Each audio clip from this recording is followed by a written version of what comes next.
ये है आपका अपना चैनल माई पोर्टल। साथियों, शासकीय विद्यालयों में 25% निःशुल्क प्रवेश के लिए ऑनलाइन लॉटरी शुरू हो गई है। कैसे होगा आवेदन, क्या क्या दस्तावेजों की आवश्यकता होगी और किस तरह से हम अपने वार्ड पड़ोस के स्कूल और उनके आईडी देख पाएंगे, तो चलिए विस्तार से हम आपको बताते हैं। सबसे पहले हम आपको बता देते हैं उस पत्र को जिसके माध्यम से ऑनलाइन निःशुल्क प्रवेश प्रक्रिया प्रारंभ की गई है, और ये पत्र आया था 7 मार्च को। पत्र क्रमांक था 1351 और इसके तहत पोर्टल पर ऑनलाइन आवेदन और त्रुटि सुधार का विकल्प 13 से 23 मार्च तक दिया गया है, यानी 10 दिवस का समय है। इसके बाद ऑनलाइन आवेदन के पश्चात पोर्टल से पावती 2 प्रति में डाउनलोड करना, मूल दस्तावेजों से निकट के सत्यापन केंद्र में सत्यापन अधिकारी से सत्यापन करना, और इसके लिए समय दिया है 15 से 25 मार्च का। और 28 मार्च को रैंडम पद्धति से ऑनलाइन लॉटरी द्वारा स्कूल का आवंटन एवं चयनित आवेदकों को SMS से सूचना प्रदान की जाएगी। अब चलते हैं, देखते हैं आवेदन की क्या प्रक्रिया है और किस तरह से आवेदन होगा। किसी भी ब्राउजर पे हम RTE पोर्टल को ओपन कर लेंगे। इसकी साइट है rtportal.mp.gov.in, और इस तरह से RTE पोर्टल ओपन हो जाने के बाद आपको RTE एडमिशन वाले मेनू में जाना है, और यहाँ पर आप देख पा रहे होंगे एक नया ऑप्शन ऐड हुआ है आवेदन प्रक्रिया का।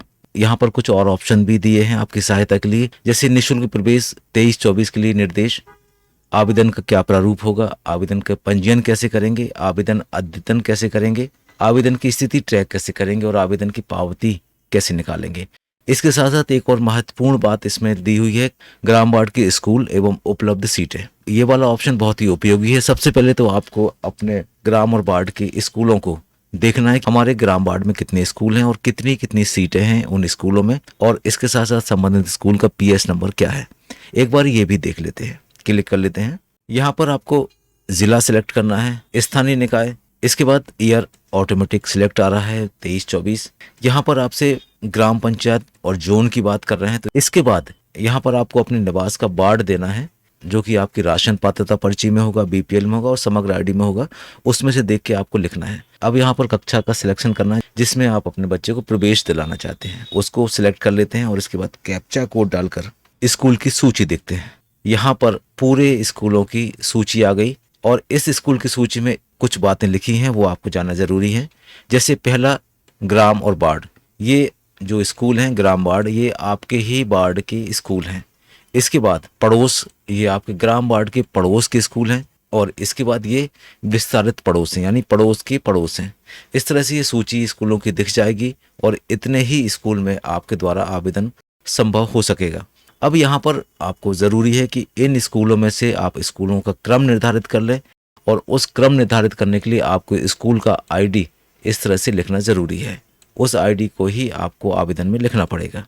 तो चलिए वापस चलते हैं और एक बच्चे का आवेदन करके देखते हैं, और देखते हैं किस किस तरह के ऑप्शंस इसमें उपलब्ध हैं।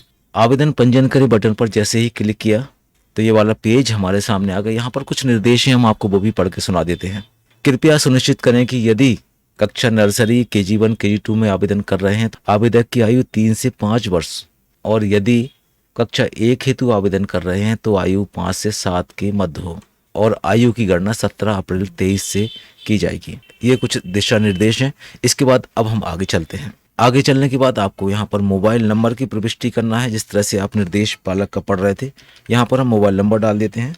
मोबाइल नंबर डालने के बाद अंत में यहाँ पर क्लिक बटन बना हुआ है, आप इसको क्लिक करेंगे तो इस मोबाइल नंबर पर आपको OTP प्राप्त होगा। तो चलिए क्लिक करते हैं। इस तरह से मोबाइल नंबर पर OTP भेज दिया गया है।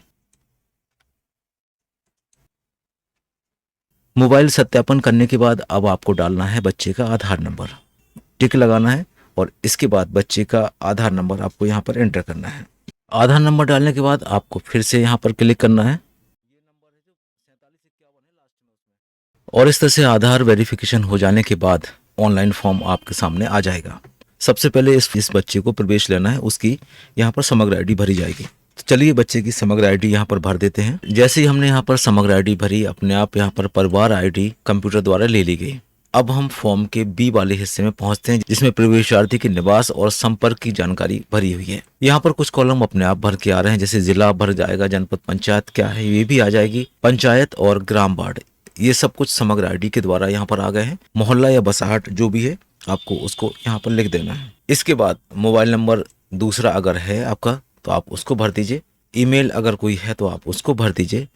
इसके बाद आप देखेंगे यहाँ पर आधार में जो नाम दर्ज है वो आ गया, आधार में उपनाम आ गया, आधार में जन्म तिथि भी यहाँ पर आ गई। अब जन्म प्रमाण पत्र में बच्चे का जो प्रथम नाम है हमें इसको यहाँ पर लिखना है। जन्म प्रमाण पत्र में अंकित प्रवेशार्थी का उपनाम हमें इसको भी भर देना है। बच्चे की जन्म तिथि, इसके बाद बच्चे की पिता का नाम, जन्म प्रमाण पत्र में अंकित उपनाम, पिता की समग्र आईडी आपको यहाँ पर लिखना है। इसके बाद माता का नाम यहाँ पर लिखा हुआ है और आखिरी कॉलम में माता की समग्र आईडी भी लिखना है। इसके बाद फॉर्म का ये डी वाला हिस्सा आता है। अब इसमें हम फॉर्म के सेक्शन डी में पहुंचते हैं और यहाँ पर हमें ये बताना है कि बच्चे का आरटी के तहत एडमिशन किस श्रेणी के अंतर्गत किया जा रहा है। चेक क्लिक कर देते हैं। जैसे ही हमने इसको क्लिक किया तो अब यहाँ पर सर्टिफिकेट का नंबर यहाँ पर लिखना है। इसके बाद प्रमाण पत्र जारी होने का दिनांक आपको यहाँ पर लिखना है। कहाँ से जारी हुआ है आपको ये भी बताना है। और अब हम बात करते हैं अगले बिंदु की, जिसमें पूछा गया है कि प्रवेशार्थी द्वारा प्रवेश हेतु स्कूल का चयन प्राथमिकता क्रम अनुसार करें।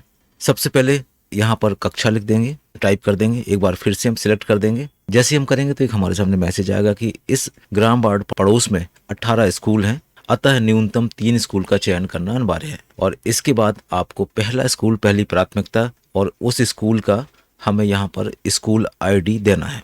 जैसा कि हमने शुरू में बताया था कि स्कूल की लिस्ट कैसे देखेंगे और स्कूल की आईडी हम कैसे नोट करेंगे। और साथियों ये वाली एक्सरसाइज हमें पहले करके रखना होगी। स्कूल आईडी की हम जिस भी क्रम से, जिस भी प्राथमिकता क्रम से स्कूलों का चयन करना चाहते हैं उसकी स्कूल आईडी आपको पहले से लिख कर रखना पड़ेगी। इसके बाद एफ नंबर पर आवेदन सत्यापन हेतु अपने निकटतम जनशिक्षा केंद्र को चुनें।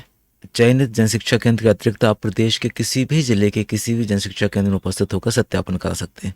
यहाँ पर आपको जनशिक्षा केंद्र चुनना है, जो भी आपके घर के, आपके पास के नजदीक जनशिक्षा केंद्र है, आपको उसको सिलेक्ट करना है। इसके बाद आपको यहाँ पर बच्चे की फोटो अपलोड करना है। फोटो और सर्टिफिकेट अपलोड कर देने के बाद बस लास्ट में आपको कैप्चा एंटर करना है। और इतना कर देने के बाद आपने देखा यहाँ पर आपको आवेदन क्रमांक मिल गया। और इसके बाद जो आपने आवेदन किया है उसका आपको अगर प्रिंट निकालना है तो आप यहाँ पर कैप्चा कोड डालकर प्रिंट भी ले सकते। मिलते हैं एक नई वीडियो में एक नई टॉपिक के साथ। तब तक के लिए थैंक्स फॉर वॉचिंग।